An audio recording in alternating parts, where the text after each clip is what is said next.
51 here.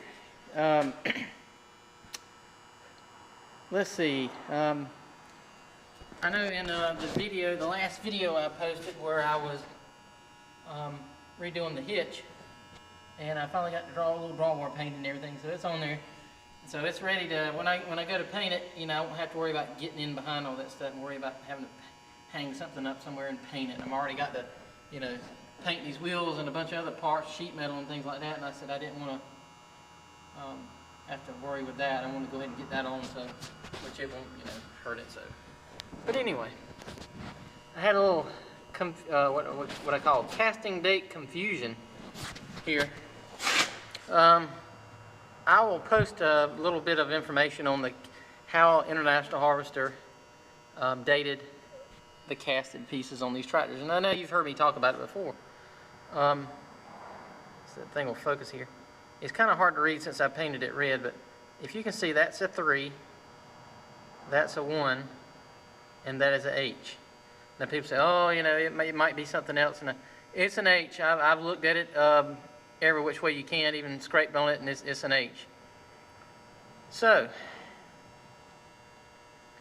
I mean, you say, well, you know, what's the problem with it? You know, what's the big deal with it having an H? Well, if you go by the casting dates, how International dated their casted parts, like I've shown you up here on this here, this particular top plate for this transmission was made December the 8th of 1949. S stands for 1949. Now in 1955, they started back over with A on the date codes here. So 1955s will be considered a, whatever month and date it was made, it'll have an A, and then a B, and so on until they run out again. And I think they did a few little things there, and then they quit that the casting date system here. And there's Mr. Moses, as a Mo we call him. But and you notice here, Moses now, L stands for Louisville, and that's a 1. Now I've been told that this, when they first cast these parts, they put a number 1. This is the first casting of this particular part. If I'm hearing this, I'm reading this right, this means this was the first casting of this particular part, meaning like generation 1. This is a generation 1 casting. Okay. Let's see here. And if you can see here, this says 12/15 of 49. So you know these parts, when you look at a tractor and you go, you know, you try to figure out, you know, if it's been chopped up, piecemeal, you know, something's happened to it, you know, and a lot of parts are switched out, or somebody's changed out a lot of parts on the tractor. Like this here, we'll say, if we go around here, let's see, this particular part here was cast on 12/14 of 49. So that wheel hub right there was cast the very next day into Louisville Foundry. And there's your part number. It's kind of hard to see, but, and you say, well, you know, what does this all got to do with, you know, what does this all mean? Well, here we go back to this here. This here, if it'll focus, this here is March the 1st, and you say an H, you know, well, you know, if you remember, I told you that they started over in 55. Well, if you go down the lettering system, H ends up being 1962. And I know you're probably going, you know, and I was scratching my head going, you know, how can this be when, you know, this tractor's a 1949 and it's a C transmission. And if you notice up here above it, if I can point it out here, that's an L2. This is a second generation casting, meaning this is the second time the International has basically they casted this particular part. Okay, so I got doing some little bit of research on Red Power and a few other sites on Facebook, and come to find out, sometime or another, this 1949C, somebody busted the transmission on it. And what they did was, I was told the International made a second run of transmission, you know, or different casted parts for these particular tractors, because in the 60s. So this would make sense. And if you see the L2 up there, meaning I'm guessing that's what he was talking about, meaning this is a second casting from the Louisville factory, L2. So March the 1st of 1962 when this particular piece is cast. Well, see, it's you know, if you look at it, it's got the, you know, the band brakes on it, the C transmission top plate, and you know, and the axles are 1949 axles, the hubs are 49 axles, top plate's 49, the torque tubes are 49, the engine, we won't go there. Let's see. So, you know, and I was sitting there trying to figure out what, you know, what happened, and the only thing I can figure, see, there's only one other tractor at this time that was using this style transmission. Used the exact same transmission housing. And let's see. I'm trying to find. I imagine it's probably all down here under this stuff down here.